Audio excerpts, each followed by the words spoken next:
ready for Hollywood. Mama always said life was like a box of chocolates.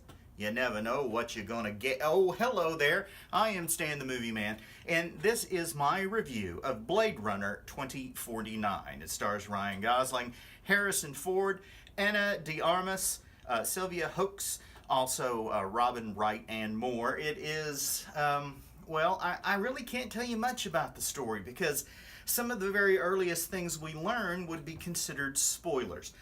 The very basics is Ryan Gosling plays a Los Angeles police officer in 2049. He is a Blade Runner who goes out and retires replicants that have killed humans or have otherwise violated orders. And that is really about as far into this story as I can go. There is, of course, the company that builds the replicants. It's now called Wallace, and is led by Niander Wallace, played by Jared Leto. He's a blind, crazy man. And he has a replicant of his own named Love, played by Sylvia Hoeks. And I can't even tell you what I was going to tell you about her. It is a very densely plotted and very complicated movie that doesn't make any sense until about the last 5 minutes. And it is visually amazing. The production design, the special effects, the practical effects, all of it is just astounding to look at. The sound design also does a lot for the film, as there are these blasts of sound that you don't know where they're coming from or why they're there, but they tend to heighten whatever is going on the screen. The problem with the movie is, in my opinion anyway, the history of the future that makes all this stuff that's going on in the movie important to the people who are in the movie isn't important to us. We don't know enough about what has happened over the course of time that makes the MacGuffin, if you will, of this film so dangerous to society that people are killed in order to keep it hidden or to find it to destroy it. It is...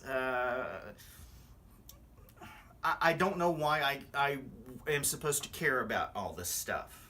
And for me, that is a problem. That is a storytelling problem. It also doesn't help that the film that this is based on and is a continuation of pretty much has the same problem. I don't know why I'm supposed to care about some of this stuff, and I don't know what has led to this stuff. I mean, you get a very quick primer at the very beginning of the movie explaining very briefly the history and what has happened since the original Blade Runner, but it isn't enough to really fill you in on what's going on so that you can become emotionally invested.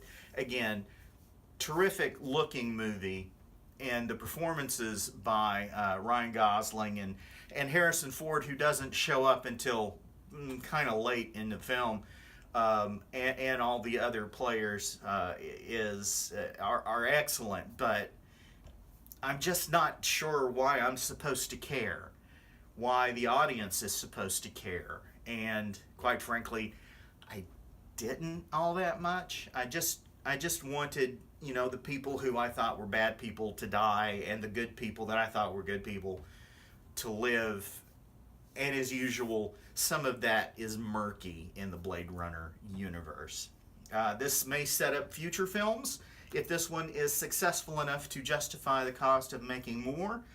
And it could have kind of a Planet of the Apes vibe to it, as there may be a replicant uprising so that they can be treated as equals, and that could be, considered like the civil rights struggle or the gay rights struggle or the women's rights struggle. And that could be something that would make those movies down the road more interesting. This movie, while gorgeous to look at, not that interesting. I'm giving Blade Runner 2049 3 stars. Go to stayinthemovieman.com to read my complete review. Check out The Fractured Frame, the podcast that I'm on with some friends of mine who we all love movies and we like to talk about them. We have that on Apple Podcasts, Google Play, and every place else that you get your podcasts. Please like, subscribe, review. It would help us out a lot. You can follow me on Twitter at MovieManStan, and you can send emails to me, StanTheMovieMan123 @gmail.com. Till next time, later.